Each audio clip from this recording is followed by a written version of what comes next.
চলো আজকে আবার আসলাম।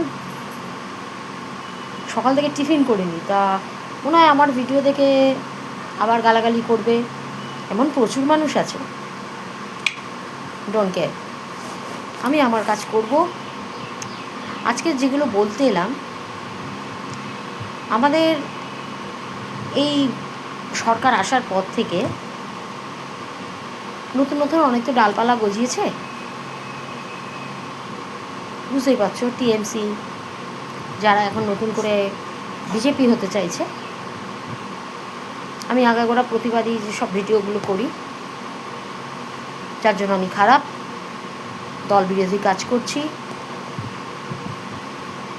তোমাদের একটা ভিডিও আমি করে দেখিয়েছিলাম, রাস্তার ওপর যে গাড়িগুলো দাঁড়িয়ে থাকে, দাঁড়িয়ে থাকে না, ছিল, যেটা পুরো মোটামুটি পুরোটাই রাস্তার হাফের বেশিটাই ওরা গায়ে করে করেছিল। আমার মোটিভ কিন্তু ছিল না তাদের পেটে ভাত মেরে কোনো কাজ করা বা নিজেকে উপরে তোলার।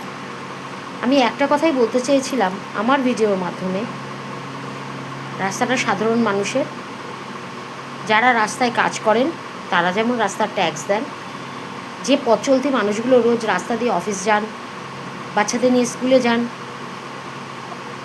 বাজারে যান, ট্যাক্স তারাও দেয়, রাস্তাটা তাদেরও। তো এই ভিডিওটা আমার প্রচুর ভিউজ হয়েছিল, প্রচুর লোক গালাগাল দিয়েছিলেন, প্রচুর লোক বাজে কথা বলেছেন। আমার এলাকার কিছু লোক আমার নামে জয়েন্ট পিটিশন জমা করেছেন, সেটা আপনাদের ইচ্ছে আপনি করতেই পারেন।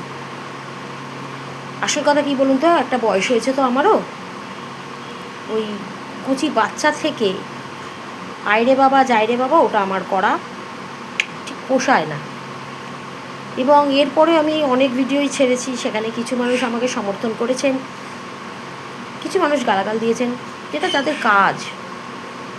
ওই যে বলে না, নিজের কাজ না থাকলে যা হয়, ওই যে পরের একটু এতে গিয়ে দেখি একটু কাঠি করি, এগুলো অনেকেই আছে। আজকে যেটা বলার জন্য ওই করলাম, আমাদের যে পার্টি লেভেলের যে সদস্যরা আছেন, যারা এত বছর ধরে লড়াই দিয়ে আজকে সরকারকে নিয়ে এসছেন, তাদেরকে বলছি, আপনাদের দেখবেন এখন না ফেসবুকে প্রচুর ফ্রেন্ড রিকোয়েস্ট আসছে, প্রচুর, সবাই বিজেপি, সবাই। এদের কিন্তু আগে খুঁজে পাওয়া যায়নি, একসেপ্ট তো করে নিচ্ছেন, একসেপ্ট তো করছেন, তার প্রোফাইল কি ঘেটে দেখছেন? আমি নিজেও দেখিনি। এই জন্য আমার প্রায় 1000-এর ওপর ফ্রেন্ড লিস্ট ঝুলে রয়েছে। যে তারা কে, আসল তাদের কাজটা কি, হঠাৎ এতদিন বাদে তারা আমাদের সঙ্গে কেন যুক্ত হতে চাইছে? কারণ এই কদিনের মধ্যে আমি 3টে ফেক অ্যাকাউন্ট দেখেছি। শান্তনু কুমার রয়, রাহুল, অ্যান্ড কালকে দেখলাম রিয়া রয়, এগুলো সব ফেক অ্যাকাউন্ট। তারা কি করছে, আমাদেরই দলে কিছু লোককে উপরে তুলছে, কিছু লোককে ডাউন করছে। হ্যাঁ, এগুলো ফেক অ্যাকাউন্ট, কারণ তাদের ক্ষমতা নেই সামনে দাঁড়িয়ে ভুলটাকে ভুল, ঠিকটাকে ঠিক বলার। তাদের ক্ষমতা নেই, তাই তারা ফেক আইডির করে আমাদের সঙ্গে প্রতারণা করছে। কালকে আমাকে একজন অনেক বাজে বাজে কথা বলেছে, আমিও উত্তর দিয়েছি, অবশ্যই উত্তর দিয়েছি, কারণ সহ্য করারও একটা লিমিট আছে। আমি বস্তির মেয়ে, আমার শিক্ষা ভালো না, গলায় উত্তরীয় ঝোলালেই নেত্রী হওয়া যায় না। আরে ভাই, নেত্রী হতে গেলে আমি অন্য জায়গায় থাকতাম, তোরাই নয় পাড়ায় পড়ে থাকতাম, সেটা তাকে বুঝতে হবে। আর তোরা যে আমাকে ভয় পেয়েছিস সেটা তোদের কমেন্টসে বোঝা যাচ্ছে, কারণ তোরা বুঝতে পেরেছিস এই মেয়েটা যেখানে সেখানে পৌঁছে যাচ্ছে, যেটা আমার জানার কথা নয়, সেটা আমি জেনে যাচ্ছি। তোদের প্রবলেম সেটা। আরও কিছু আমি ফাঁস করব, তোমরা থাকো আমার সাথে।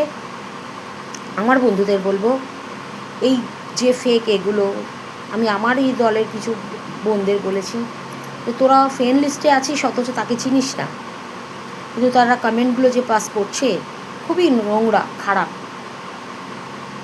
এদেরকে দূর কর, না হলে কি করবে, আমাদের এই পার্টিটাকে পচিয়ে দেবে। অনেক দিন লড়াই করেছি, অনেক দিন, আমার সারা শরীর কাটা, কেউ করে না। যখন আমাকে কাটা হয়েছিল যে বছর, আমার একজন ভাই আছে দলেরই, সৌরভ, ওকে আমরা রিন্টু বলে রাখি, তো ও আমাকে দেখতে এসেছিল। ওভার ফোনে একদিন ফোন করে, একদিন ওই দিনকেই একজন ফোন করে বলছে, সত্যি ওকে কেটেছে, তুই দেখেছিস? আমাকে তখন রিন্টু বলল যে আমাকে এই কথাটা বলল। আমি রিন্টুকে বলেছিলাম, তোকে কি দেখাবো আমি আমার কোথায় কোথায় কেটেছে? আর বললো, না কাকুলিদি, যেটুকুনি আমি দেখতে পাচ্ছি সেটুকুনি যথেষ্ট, যে যা বলুক।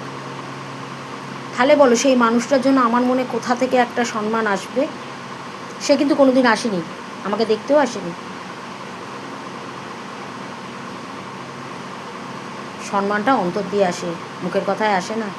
তুমি দুটো মিষ্টি কথা বললে কি হয় না?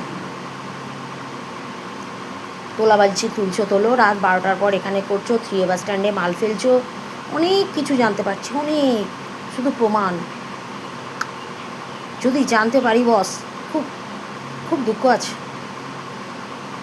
চলো, অনেক জ্ঞান মারলাম, অনেক বকলাম, আবার আসবো, আবার তোমাদের সাথে গল্প করব।